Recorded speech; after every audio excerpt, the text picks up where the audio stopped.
मैं तो अपनी पत्रकारिता नहीं भूला। जब कांग्रेस के 10 साल थे तब भी मैं उनसे तल्ख सवाल करता था, शायद इस सरकार से कहीं ज्यादा तल्ख सवाल। और जब यह सरकार है, मेरे तल्ख सवाल, मेरे सवाल जारी हैं। फर्क यह है कि आज जब मैं इस सरकार से सवाल करता हूं तो मुझे देशद्रोही बताया जाता है, मेरे परिवार को टारगेट किया जाता है। नमस्कार दोस्तों, आज मैं आपके सामने एक आवाज ला रहा हूं, सत्ता से बेबाक सवाल पूछने वाले अभिसार शर्मा की आवाज। बेबाक के पहले एपिसोड में आप देखेंगे कि इंडियन मीडिया की और जर्नलिस्ट की क्या हालत है मोदी सरकार के अंदर।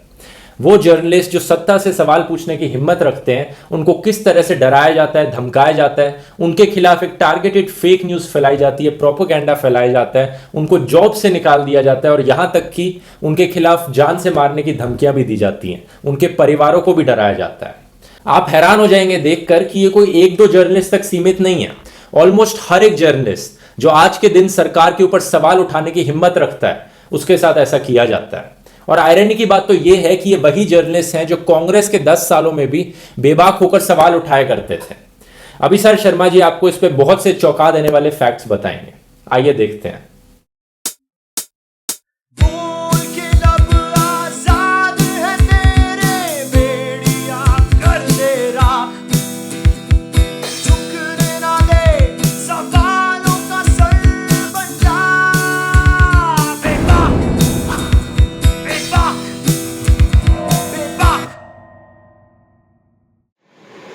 तुम मोदी विरोधी हो, तुम नक्सली हो, तुम हिंदू विरोधी हो, तुम देशद्रोही हो। जी हां, जब प्रोपेगेंडा में कोई चीज काम नहीं आती तो मोदी सरकार से सवाल पूछने वाले पत्रकारों पर बीजेपी का सूचना तंत्र ये अचूक ब्रह्मास्त्र छोड़ देता है कि आप देश विरोधी हैं। और अगर आपको लगता है कि ये महज कुछ ट्वीट्स या बोले गए प्रोपेगेंडा तक सीमित है तो आप गलत हैं। बाकायदा एक लिस्ट बनाई जाती है, ये लिस्ट सोशल मीडिया में सर्कुलेट की जाती है, व्हाट्सएप पर सर्कुलेट की जाती है, लोगों तक पहुंचाई जाती है और ये कहा जाता है ये तमाम लोग जो है ना, ये लोग देशद्रोही हैं, ये लोग नक्सली हैं, ये लोग देश की तरक्की में अवरोधक हैं, बाधा डाल रहे हैं। और फिर होता क्या है दोस्तों? फिर होता यह है कि आपके टेलीफोन नंबर को सार्वजनिक कर दिया जाता है, आपके फोन पर लगातार गंदी गंदी भद्दी भद्दी गालियां दी जाती हैं, आपके परिवार को टारगेट किया जाता है। सवाल यह नहीं है, सवाल यह कि अगर मेरे कोई विचार हैं और अगर इन विचारों पर मैं मौजूदा सरकार से सवाल करता हूं तो आपको मुझसे सवाल करने का हक है। मगर मुद्दा यह नहीं है, मुद्दा यह है कि पत्रकारों के नाम पर, अभिसार शर्मा के नाम पर, रवीश कुमार के नाम पर बाकायदा गलत खबरें फैला दी जाती हैं। मैं आपको बताता हूं किस तरह से। और फिर वो गलत खबरें फैलाकर उन्हें टारगेट किया जाता है। मैं नहीं भूला हूं कि कासगंज हिंसा के दौरान किस तरह से एक न्यूज चैनल के चाटुकार एंकर ने, सत्ता के चाटुकार एंकर ने झूठ कहा था कि कासगंज में मुसलमान तिरंगे का विरोध कर रहा था, जबकि ऐसा कुछ नहीं था। हकीकत यह है कि मुसलमान भी उस चौराहे पर तिरंगा फहरा रहा था। और मैंने एक वीडियो ब्लॉग किया, उस वीडियो ब्लॉग में मैंने यही कहा तथ्यों के आधार पर कि यह पूरी तरह से गलत है। नतीजा क्या हुआ? नतीजा यह हुआ कि उस चैनल को अपनी भूल सुधारनी पड़ी और एक जिम्मेदार रिपोर्टर को भेजना पड़ा और उसने हकीकत देश के सामने पेश की। मगर समानांतर स्तर पर क्या हो रहा था दोस्तों? समानांतर तौर पर यह हो रहा था कि मेरे बारे में एक झूठ फैलाया जा रहा था कि मैंने कासगंज में मारे गए हिंदू लड़के चंदन की मौत पर जश्न मनाया है। यह झूठ मेरे बारे में फैलाया गया और नतीजा यह हुआ दोस्तों कि करीब 60 घंटों तक, 48 से 60 घंटों तक मेरा फोन लगातार बजता रहा मुझे गालियां दी जाती रहीं, कोई सुनने को राजी नहीं था कि मेरा पक्ष क्या है, मैंने क्या बोला। लगातार मेरा फोन बजता रहा। आज पहली बार मैं आपके सामने मुझे जान से मारने की जो धमकी दी गई, वो टेलीफोन कॉल जो मैंने रिकॉर्ड किया था, वो पेश करने जा रहा हूं। पहले आप ये सुनिए और फिर इस फोन कॉल के माध्यम से मैं आपको समझाऊंगा कि आज मौजूदा सत्ता से सवाल करने वाले पत्रकारों की क्या दुविधा है, क्या मुश्किलें हैं। पहले तो आप ये सुनिए। हेलो शर्मा। कौन बोल रहे हैं?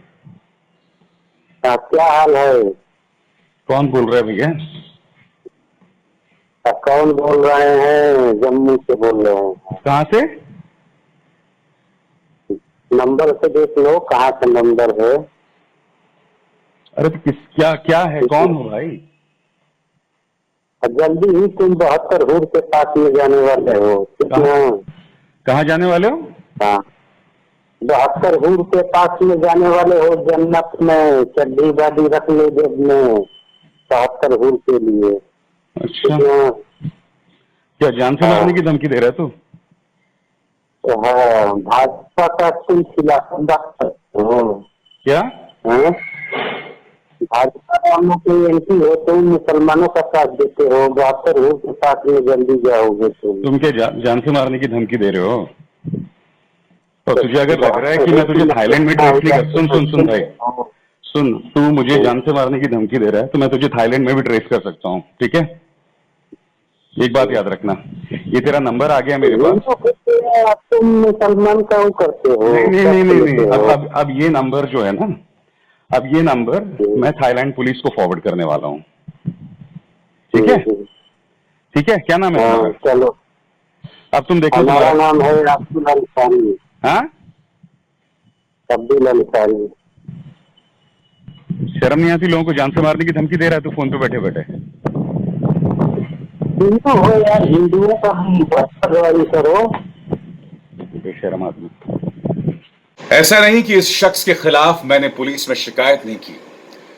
मैंने मामला अपने संपादक के सामने रखा, पुलिस से शिकायत की, मगर इससे पहले कई बार हो चुका था कि मेरे बारे में इस तरह की अफवाह फैला दी जाती थी और मुझे गालियां पड़ने लगती थी। मैंने शिकायत भी की मगर उस पर कोई एक्शन नहीं हुआ, कोई एक्शन नहीं हुआ। तो ऐसे में आपको लगता है कि शिकायत का फायदा क्या है? इसी तरह से अन्य पत्रकारों के बारे में भी झूठी खबरें फैला दी जाती हैं और आपको इस तरह से जान से मारने की धमकियां मिलती हैं। पत्रकारों को अब जब महफिलों में जाना होता है, साथ में बाउंसर्स ले जाने पड़ते हैं। यह दुविधा, यह मुश्किल किसी और की नहीं, रवीश कुमार की है। आप सुनिए शख्स को जिसने रवीश को जान से मारने की धमकी दी थी, और इस बार भी इसलिए धमकी दी थी क्योंकि रवीश के बारे में भी एक झूठ फैलाया गया था। एक झूठ फैलाया गया था कि एक हिंदू लड़की के बलात्कार को रवीश ने सही ठहराया था या उसे जायज ठहराया था। उस सुअर रवीश कुमार को मैं चेतावनी देता हूं, एक दिन मेरे हाथों से मरेगा तू। दौड़ा दौड़ा के मारूंगा, यहां से पाकिस्तान लेके जाऊंगा जहां तुम्हारा घर है। एक पत्रकार होता है, न्यूज़मैन होता है, हनुमान या बैटमैन नहीं होता है कि आप उसे जान से मारने की धमकी दें और वो अपनी रक्षा कर सके। ऐसा नहीं होता, वो अपनी रक्षा नहीं कर सकता है। उसकी अपनी जिम्मेदारियां होती हैं, उसे अपना परिवार चलाना होता है, अपने बच्चों की रक्षा करनी होती है। और आज मैं स्पष्ट कर देना चाहता हूं कि मेरी पहली प्राथमिकता मेरी जिंदगी में मेरा अपना परिवार है। मेरा पेशा इसके बहुत बाद में आता है। अगर मेरे परिवार पर कोई खतरा आएगा तो मैं अपना पेशा उसके लिए कुर्बान करने को तैयार हूं। क्या आप ये बात समझते हैं? क्या आप ये बात समझते हैं कि जब आप लोगों को धमकाते हैं, उनके बारे में झूठी और गलत खबरें फैलाते हैं, तो उसका असर क्या होता है? और सबसे दुखद बात यह नहीं है, सबसे दुखद बात यह है कि इस झूठ को फैलाने में मदद सत्ता में बैठी हुई पार्टी का सूचना तंत्र, उनका आईटी सेल कर रहा है। वो इस तरह का झूठ के प्रसार कर रहे हैं। बीजेपी आईटी सेल के मुखिया अमित मालवीय ने बाकायदा कुछ पत्रकारों के बारे में झूठ फैलाया। मैं आपको इनके साथ मेरे एक तजुर्बे के बारे में कहना चाहूंगा। उत्तर प्रदेश के चुनाव थे। उस वक्त मुझे याद है कि एक मस्जिद के सामने योगी आदित्यनाथ के समर्थक आके नारे लगाने लगे कि गोरखपुर में रहना है तो योगी योगी करना होगा, गोरखपुर में रहना है तो जय श्री राम कहना होगा। मैंने यही कहा, मैंने सिर्फ इस खबर को ट्वीट किया। जवाब में अमित मालवीय कहते हैं कि जय श्री राम और योगी योगी करना होगा में क्या गलत है? कुछ गलत नहीं है। मैंने उनको जवाब में कहा कुछ गलत नहीं है, मगर आप कल्पना कीजिए, आप मंदिर में बैठे हैं और उस मंदिर में घुसकर कोई आपसे कहे कि मुर्शिदाबाद में रहना है तो अल्लाहू अकबर कहना होगा, तो आपको कैसा महसूस होगा? मैंने सिर्फ अमित मालवीय को इस बात का जवाब दिया और उसके बाद फिर मेरे नंबर को सार्वजनिक कर दिया गया और फिर लगातार मुझे गालियां दी जाती रहीं कि तू कैसा हिंदू है, तेरी पैदाइश में कैसी खोट है कि तू इस तरह से हिंदुत्ववादी विचारधारा का विरोध करता है। इसके अलावा मीडिया का एक बहुत बड़ा धड़ा, उसके एंकर्स बाकायदा अपने प्राइम टाइम प्रोग्राम्स में कहते हैं कि दोस्तों बताइए ऐसे पत्रकारों का क्या हश्र किया जाए जो देशद्रोहियों के साथ खड़े हैं, जो मोदी जी की पॉलिसीज का विरोध करते हैं, बताइए ऐसे लोगों का क्या हश्र किया जाए। ये बातें बाकायदा कही जाती हैं। इन्हें अफजल प्रेमी गैंग की संज्ञा दी जाती है। इन्हें डिजाइनर पत्रकार कहा जाता है, सिर्फ इसलिए क्योंकि ये सत्ता से सवाल करते हैं। और नतीजा ये होता है कि ऐसे पत्रकारों को फिर जान से मारने की धमकी मिलती है। ना आप उनकी जान को लेकर सुरक्षा दे रहे हैं, बल्कि ऐसी ढेरों मिसालें आपके सामने उभर कर आएंगी जहां ऐसे पत्रकारों को नौकरियां मिलने में भी ढेरों मुश्किलें पेश आती हैं। दो मिसालें मैं आपको देना चाहूंगा, दोनों मेरी खास मित्र हैं। रोहिणी सिंह, जिन्होंने अमित शाह के बेटे जय शाह के जो निजी संपत्ति, उनका जो टर्नओवर था, किस तरह से उसमें क्रांतिकारी बढ़ोतरी आई, उसको लेकर कहानी की थी। उन्होंने पीयूष गोयल की अपनी कंपनी के बारे में कहानी की थी। और ये वही पत्रकार हैं जिन्होंने रॉबर्ट वाड्रा के ऊपर कहानी की थी, 2G स्कैम के ऊपर कहानी की थी। जब तक ये रॉबर्ट वाड्रा और 2G स्कैम पर कहानियां कर रही थी, बीजेपी इनकी वाहवाही कर रही थी। मगर जैसे ही उन्होंने जय शाह को हाथ लगाया, पीयूष गोयल को हाथ लगाया, तो इन्हें लगातार टारगेट किया जाता रहा। रोहिणी ने मुझे बताया था कि आज मैं कहीं नौकरी नहीं करना चाहती। मैं इसलिए नौकरी नहीं करना चाहती क्योंकि मैं जिस तरह की स्टोरीज कर रही हूं, मेरी स्टोरीज कोई भी मुख्य धारा का न्यूज़पेपर या मुख्य धारा का न्यूज चैनल नहीं चलाएगा। यह अपने आप में कितनी बड़ी त्रासदी है। एक अखबार में अलग अलग विचार के लोग, अलग अलग रिपोर्टिंग करने वाले लोग होने चाहिए, मगर ऐसा लग रहा है कि समाचार पत्रों में, न्यूज चैनल्स में एक सोच के लोगों को ठूंसा जा रहा है। और ऐसा नहीं है कि दक्षिणपंथी सोच के हैं, ये सुविधावादी सोच के हैं। अभी इस सरकार सत्ता में है, अभी इस सरकार का डर है, लिहाजा ये लोग इस सरकार का गुणगान करते हैं। जैसे ही ये सरकार जाएगी तो जो सत्ता में आ जाएगी सरकार, वो उसका गुणगान करेंगे। साल 2012 में रामलीला मैदान में जिस तरह से रामदेव को औरतों के वस्त्र पहन के भागना पड़ा था, जिस तरह से दिल्ली पुलिस ने रात में रामदेव के समर्थकों को हमला किया था, उस रात पर पुलिसिया कार्रवाई पर मैंने तल्ख तेवर अपनाए थे, मैंने तीखे सवाल किए थे। और जो मैंने उस दिन किया था अपने कार्यक्रम में, ऐसा किसी पत्रकार ने आज तक नहीं किया। मेरे मेहमान थे लालू प्रसाद यादव। मैं लालू प्रसाद यादव से लगातार सवाल पूछ रहा था, मगर लालू प्रसाद यादव मेरे सवालों का जवाब नहीं दे रहे थे। मैंने उनसे कहा, लालू जी, मुझे आपके प्रोपेगेंडा में कोई दिलचस्पी नहीं है। और मैंने उन्हें अपने प्रोग्राम से बाहर का रास्ता दिखा दिया था। लालू प्रसाद यादव उस वक्त यूपी के कद्दावर मंत्री और नेता थे। किसी ने हिम्मत की है आज तक लालू प्रसाद यादव को अपने कार्यक्रम से बाहर का रास्ता दिखाने की? लड़ाई यहां से शुरू हुई। अन्ना हजारे जी आए लोकपाल बिल बनाने, NDA, Bharatiya Janata party, RSS, संघ परिवार, विश्व हिंदू परिषद, बाल लालू जी इसके बात सुनिए। लालू जी, मैं आपकी रूपरेखा नहीं सुनना चाहता हूं। ये जो आप बातें कह रहे हैं, आप पिछले कई सालों से अपने पॉलिटिकल जीवन में कई बार कह चुके हैं। मेरा आपसे सवाल है, कल पुलिस के दमन पर आपको नहीं लगता कि औरतें और बच्चों के होते हुए यह निहायत ही गैर जिम्मेदाराना रुख था? देखिए, बात सुन लीजिए। औरतें, बच्चे, आप इलेक्ट्रॉनिक मीडिया के सारे लोग थे, और जो भी हुआ होगा या नहीं हुआ, कौन घायल हुआ नहीं हुआ, और आप चलिए लालू जी, मेरे पास भी वक्त नहीं है आपके भाषण को सुनने का, क्योंकि यह आपका राजनीतिक मंच नहीं है। बहुत बहुत शुक्रिया, आपने हमारे लिए वक्त निकाला। मैं राशिद अलवी साहब आपके पास आना चाहूंगा यहां पर, क्योंकि केंद्र सरकार अगर रात को 1 बजे पुलिस का बल भेजती है तो इसके पीछे लॉजिक क्या है? आप इतना बड़ा खतरा कैसे उठा सकते हैं? रात के अंधेरे में यह कार्रवाई कैसे कर सकते हैं? आपको यह मालूम नहीं था कि एक ऐसा खतरा है जिसके अंतर्गत औरतें, बच्चों को एक खतरा हो सकता था, एक कोलैटरल डैमेज हो सकता था? एक और मिसाल देना चाहता हूं कि मेरी पत्रकारिता क्या रही है। जब यूपीए सरकार थी, तब सलमान खुर्शीद उस वक्त के ताकतवर मंत्रियों में से थे। उस वक्त मैंने और मेरे सहयोगी दीपक शर्मा ने उनके एनजीओ के खिलाफ एक स्टोरी की थी, एक स्टिंग ऑपरेशन किया था। तब सलमान खुर्शीद प्रेस कॉन्फ्रेंस कर रहे थे, और उस प्रेस कॉन्फ्रेंस में मैंने उनसे सवाल पूछा था कि जब तक आप अपने पद पर बने रहेंगे, इस मुद्दे पर जांच कैसे हो सकती है? सलमान खुर्शीद साहब, आप अपने पद से इस्तीफा दीजिए। इस तरह से मैंने उनकी बखिया उधेड़ी थी। क्या आप कल्पना कर सकते हैं कि ऐसे कोई सवाल कोई पीयूष गोयल से करे या अमित शाह से करे?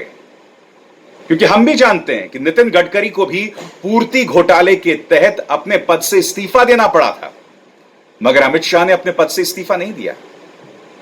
तो मैंने आपको बताया लालू प्रसाद यादव को किस तरह से मैंने अपने कार्यक्रम से बाहर का रास्ता दिखाया। अब देखिए, उस वक्त के ताकतवर मंत्री सलमान खुर्शीद से मैंने कैसे सवाल किए थे। Now let's talk. आप लॉ मिनिस्टर बने रहेंगे तो एक इंडिपेंडेंट इंक्वायरी की उम्मीद कैसे की जा सकती है?